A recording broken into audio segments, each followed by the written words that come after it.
이사야서.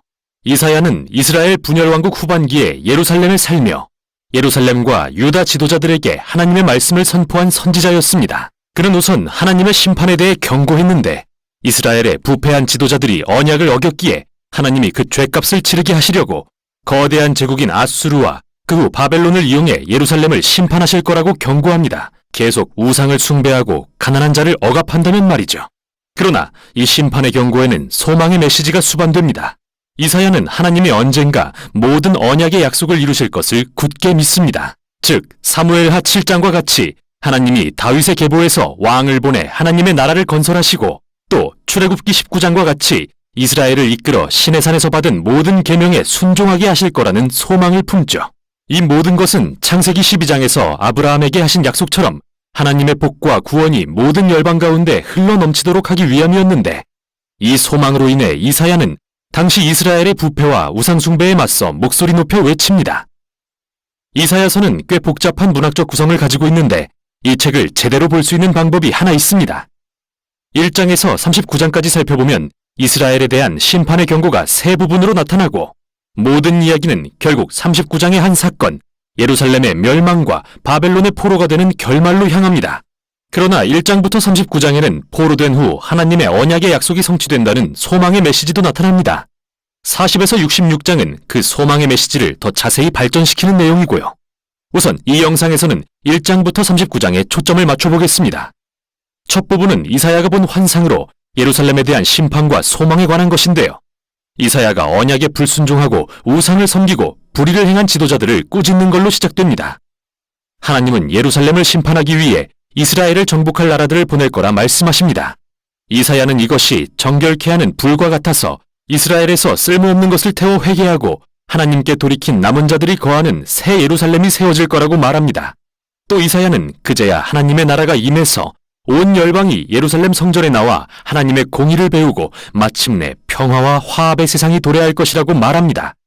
이 책의 기본 줄거리는 옛 예루살렘의 심판이 임해 정결케 된 후 새 예루살렘으로 거듭난다는 것인데 이 내용이 책 전반에 걸쳐 반복되고 점점 더 자세한 묘사들로 채워지게 되죠. 중심이 되는 6장에서는 이사야가 놀라운 환상을 봅니다. 하나님이 성전 보좌에 앉아 계시고 천상의 피조물들이 하나님을 둘러싸고 거룩, 거룩, 만군의 여호와라고 외치는 환상이죠. 이사야는 갑자기 그와 이스라엘 백성이 얼마나 타락했는지 깨닫게 되고 하나님의 거룩하심 때문에 자신이 분명 죽을 거라 생각하지만 다행히 그렇게 되지는 않습니다. 하나님의 거룩하심이 타는 수채 형태로 입술에 닿았지만 이는 그를 멸하려 함이 아니라 오히려 그를 죄로부터 정결케 하기 위함이었죠. 이사야가 이 이상한 경험을 깊이 묵상할 때 하나님은 그에게 매우 어려운 임무를 주셨는데 그건 다가올 심판에 대해 계속 선포하라는 것이었습니다. 하지만 이스라엘은 돌이킬 수 없는 지경에 이르러서 경고를 하면 오히려 그들의 마음이 단단해질 게 뻔했지만 이사야는 하나님의 계획을 신뢰합니다. 이스라엘은 다 잘려진 나무처럼 되어 그루터기만 남아 불태워져서 그을린 모습이겠지만 하나님은 그 그을린 그루터기가 거룩한 씨앗이 되어 미래에 다시 살아날 거라고 말씀하십니다. 작은 희망의 상징이죠. 그렇다면 누가, 무엇이 그 거룩한 씨앗일까요? 나머지 부분에 그 답이 있습니다. 이사야는 아하스라는 다윗의 후손인 예루살렘의 왕을 만나 그의 몰락을 예언하죠. 하나님은 아수르 제국이 먼저 이스라엘을 무너뜨리고 그 땅을 황폐케 할 것이라 말씀하시지만 소망은 있습니다. 하나님은 다윗에게 이스라엘의 멸망 후에 하나님이 우리와 함께 하신다는 뜻의 새 왕 임마누엘을 보내겠다 약속하셨기 때문이죠. 임마누엘 왕의 나라는 그의 백성을 폭력과 억압의 제국들로부터 자유케 할 것입니다. 또 이사야는 장차 오실 왕을 다윗의 계보라는 낡은 그루터기에서 나타날 새싹으로 묘사하는데 이 왕이 바로 6장에 나온 거룩한 씨앗으로서 그는 성령으로 능력을 입어 새 예루살렘을 다스리고 가난한 자에게 공의를 행할 것입니다. 그리고 온 열방은 왕이신 메시아를 따르게 될 것이며 그의 나라는 온 피조세계를 변화시켜 평화를 가져올 것입니다. 이렇게 1장부터 12장을 통해 심판과 소망에 대한 이사야의 메시지를 자세히 살폈는데요. 과연 이 일들은 언제 일어날까요? 이사야는 아수르 이후에 일어나는 또 다른 제국을 보았습니다. 바벨론은 예루살렘을 공격하고 실제로 파괴하는 데 성공하죠. 그럼 이제 다음 부분을 살펴볼까요? 우선 13장부터 27장에 나오는 방대한 양의 신은 열방을 향한 하나님의 심판과 소망에 대한 것인데요.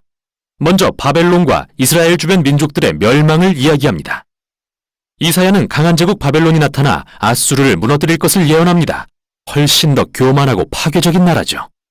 바벨론 왕들은 자신이 어떤 신보다도 높다고 주장하자 하나님은 바벨론을 끌어내리겠다 맹세하십니다. 그런데 바벨론만이 아닙니다. 이사야는 이스라엘의 주변 민족들을 열거하면서 그들도 교만과 불의의 죄로 인해 결국 망할 것을 예언하죠. 그러나 기억할 것은 이사야에게 하나님의 심판은 결코 이스라엘이나 주변 민족의 최후를 의미하지는 않는다는 겁니다. 이는 다음 부분 두 도시에 대한 일련의 시로 이어지는데요. 여기 교만한 도시가 있습니다. 자기 자신을 하나님보다 높이고 부패했고 불의한 곳이죠.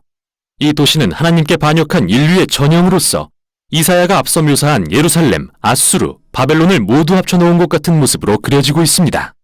결국 이 도시는 파멸로 향할 것이고 새 예루살렘이 도래할 것입니다. 그리고 그곳은 하나님이 구원받은 온 인류의 왕이 되시며 더 이상 죽음과 고통은 없는 곳이죠. 이 장들은 이 부분의 절정으로서 이사야의 메시지가 당대를 넘어 얼마나 멀리까지 향했는지 보여줍니다. 그의 메시지는 하나님이 폭력과 압제를 일삼는 나라들을 심판하시고 공의와 평화, 치유의 사랑으로 다스리실 나라를 기다리는 자들을 향한 것이었죠. 다음 부분은 예루살렘의 부흥과 멸망으로 다시 돌아가는데요. 먼저 이사야는 수많은 시를 통해 예루살렘 지도자들이 아수르의 공격으로부터 방어하기 위해 이집트를 의존한 것을 비난합니다. 그는 이 방법이 역효과를 낳을 것을 알았기에 오직 하나님만 의지하고 회개할 때에만 이스라엘을 구할 수 있다고 선포합니다. 이 부분은 히스기야 왕의 이야기에서 잘 묘사되는데요. 이사야의 예언대로 아수르 군대가 예루살렘을 공격하러 오자 히스기야는 하나님 앞에 겸손히 나아가 도우심을 구하고 예루살렘은 하룻밤 사이에 기적적인 구원을 경험하게 됩니다. 그러나 이런 히스기야도 곧 몰락하고 마는데요.